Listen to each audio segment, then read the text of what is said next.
A primavera está a chegar e com ela novos ritmos de leitura.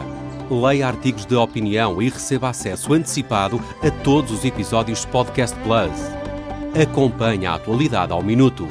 Assine hoje o Observador com até 58% de desconto e habilite-se a ganhar uma tote bag e um voucher da Livraria Almedina. Tudo em observador.pt. E na verdade, ao utilizar os primeiros, a sua intervenção inicial, o tempo... Vá à qual amanhã quer voltar. Depois do batizado feito, não faltam padrinhos a Primeiro-Ministro. É essa a lógica. Senhores deputados. Passos perdidos na Rádio Observador. Esta semana o Primeiro-Ministro vai voltar à Assembleia da República, depois de já ter apresentado o PTRR a todos os partidos. O foco agora já não será a resposta imediata à tempestade, mas sim o plano para a recuperação a longo prazo. Até o regresso de Luís Montenegro ao Parlamento, foi o Ministro Gonçalo Matias a responder sobre a pasta da reforma do Estado, num debate que teve bom ritmo, que acabou por ser interrompido de maneira inusitada, e esse é mesmo o tema do bate-boca desta semana. E essa é uma grande falha, Sr. Primeiro-Ministro. É uma armadilha para o país. Disse o Sr. Primeiro-Ministro, o país quer saber o que é que vai fazer. Muito obrigado, senhoras e senhores deputados. O debate com o Ministro para a Reforma do Estado decorreu praticamente sem interrupções e aquelas picardias que vão marcando o dia-a-dia no Parlamento, mas quando Marcos Perestrelo assumiu o lugar de Presidente em exercício do Parlamento, aí, Miguel Viterbo Dias, o tom mudou. Estava a ser até uma manhã de alguma raridade. Debate a decorrer, sem picardias de maior, também era sexta-feira, os deputados com aquela sempre pressa para o fim de semana. O ministro Gonçalo Matias a ir respondendo, enfim, todos sabemos também que é um dos ministros com menos experiência no Parlamento, por isso acabou por ser atropelado pelo excesso de zelo do vice-presidente da Assembleia da República, Marcos Perestrelo, que estava a substituir Aguiar Branco, isto porque Gonçalo Matias aproveitou uma pergunta da deputada do LIVRE, Filipa Pinto, para acabar de dar uma resposta ao deputado liberal Carlos Guimarães Pinto. Foi aí que tudo descambou. Sr. Ministro, eu começo por lamentar a deselegância de utilizar o tempo destinado ao LIVRE para responder à outra bancada.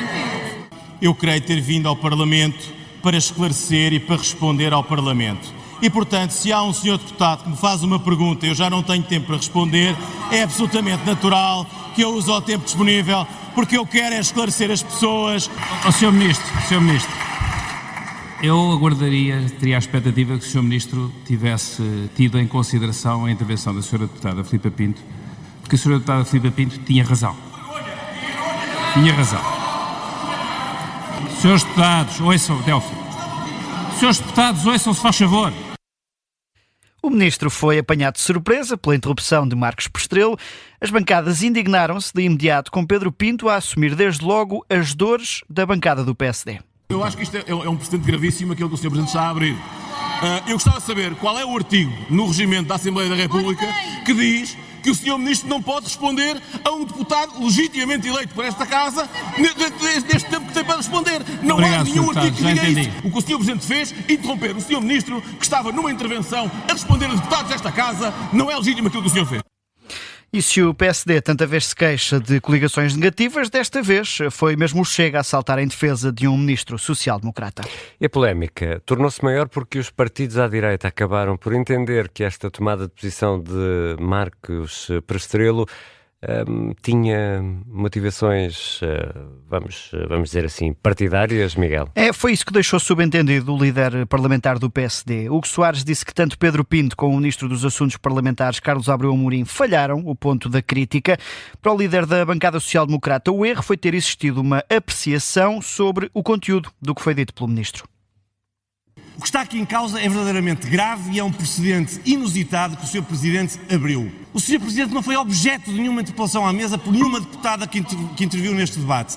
E o que o Sr. Deputado fez, o Sr. Presidente fez, aliás, foi interromper o Sr. Ministro no uso da palavra para se pronunciar sobre o mérito ou não de uma intervenção desta Câmara. Isso é inusitado e é um precedente gravíssimo, Sr. Presidente. Hugo Soares, visivelmente irritado, depois de Pedro Pinto. Pelo caminho também Isabel Mendes Lopes pediu a palavra, do LIVRE, depois Eurico Brilhante Dias do PS para tentar pôr água na fervura.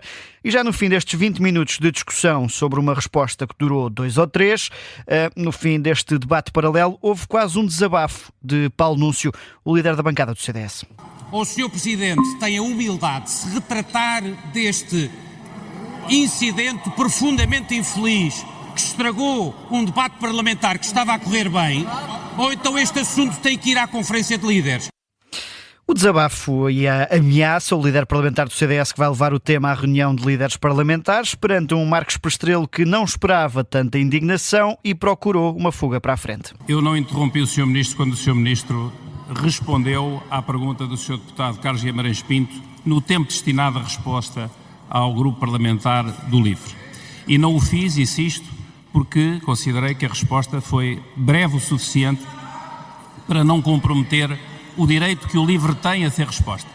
Interrompi o Sr. Ministro na sua segunda intervenção de resposta ao LIVRE, porque o Sr. Ministro fez uma consideração de demérito sobre a intervenção da deputada Filipa Pinto, que eu considerei que não era proposital. Mas também penso que o incidente já está suficientemente debatido e podemos passar adiante. Adiante, pediu o Vice-Presidente da Assembleia da República num debate que descambou apenas por excesso de zelo.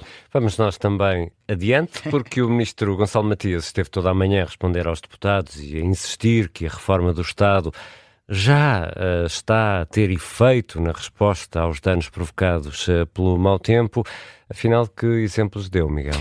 O Ministro diz que existiu uma verdadeira bazuca de desburocratização para responder às vítimas das tempestades. Garante que o Governo deu resposta imediata. Deu, por exemplo, o caso do acesso à internet ou da falta dele. Diz que o Governo disponibilizou carrinhas que fizeram percursos pré-estabelecidos para disponibilizar esse acesso à internet de forma temporária às populações. Disse também Gonçalo Matias que reduziram os formulários para os pedidos de apoio em cerca de 50%. Diz que alguns tinham mais de 200 alíneas para preencher. E naquilo que tem sido um cavalo de batalha desde que tomou posse, Gonçalo Matias garante que o Estado não está a pedir documentos que já tem, por exemplo, as certidões prediais das casas ou as declarações de não dívida ao fisco e à segurança social. O Estado já as tem em seu poder e por isso não está a pedir em duplicado. Ainda assim, a oposição não ficou convencida e foi acusando, durante toda a manhã, o Ministro da Reforma do Estado de mera propaganda. As promessas de redução de burocracia no bate-boca desta semana. Agora vamos aos destaques da semana do Miguel Viterbo Dias, tanto pela positiva como pela negativa. Hoje vamos começar pela positiva. E em sentido positivo, Miguel, destacas o Bloco de Esquerda pelo debate sobre a resposta aos danos causados pelo mau tempo. Sobretudo porque foi possível aproveitar bem o timing.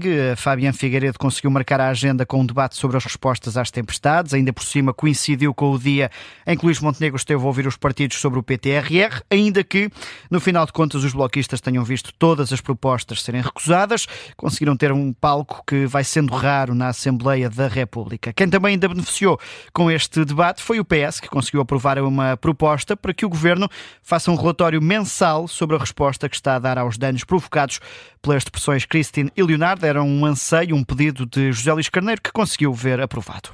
Mas há sempre um lado bom e um lado mau. Vamos ao lado mau.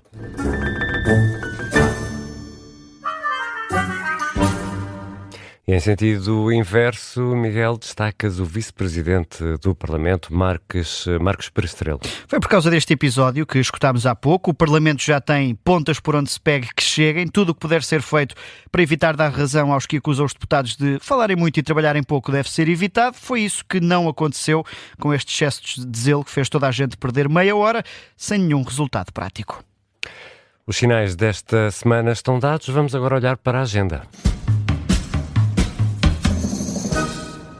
E já na quarta-feira temos debate quinzenal que será transmitido aqui ao vivo e a cores em direto na Rádio Observador. A partir das 3 da tarde, o Primeiro-Ministro esteve no Parlamento a 19 de fevereiro, volta já esta semana para mais um debate. Depois de uma primeira resposta à forma como o Governo reagiu na primeira hora aos danos provocados pelo mau tempo, agora o foco vai ser o PTRR. Luís Montenegro já reuniu com todos os partidos, com assento parlamentar. Há ainda assim várias dúvidas, sobretudo sobre o envelope financeiro que vai vai acompanhar este programa de recuperação. Para além disso, há também a questão internacional, com a preponderância que a base das lajes nos Açores assumiu no conflito entre os Estados Unidos e o Irão. Será mais um tema em cima da mesa. O Parlamento quer também ouvir o Ministro dos Negócios Estrangeiros. Na quinta-feira, o Chega marcou um debate sobre racismo. Tem o título: As acusações de racismo na sociedade, no desporto e no sistema político. 2 pontos. É preciso virar a página. Veremos as propostas que o Chega levará para este debate que surgiu, que foi marcado pouco depois do caso Prestiani e Vinícius no Benfica Real Madrid. Este debate é quinta-feira à tarde. Ainda esta semana vai ser ouvido o diretor nacional da PSP, Luís Carrilho, sobre as conclusões do relatório da Provedoria de Justiça da Operação Policial na Rua do Bem Formoso e também a prevenção que a PSP faz da discriminação e do racismo. É na terça-feira, a partir das 4 da tarde. Provedoria de Justiça que continua sem provedor. Semana intensa na Assembleia da República, com os destaques para acompanhar aqui na Rádio Observador, mas não vamos embora destes passos perdidos sem olhar para, ou melhor, escutar as conversas de bastidores.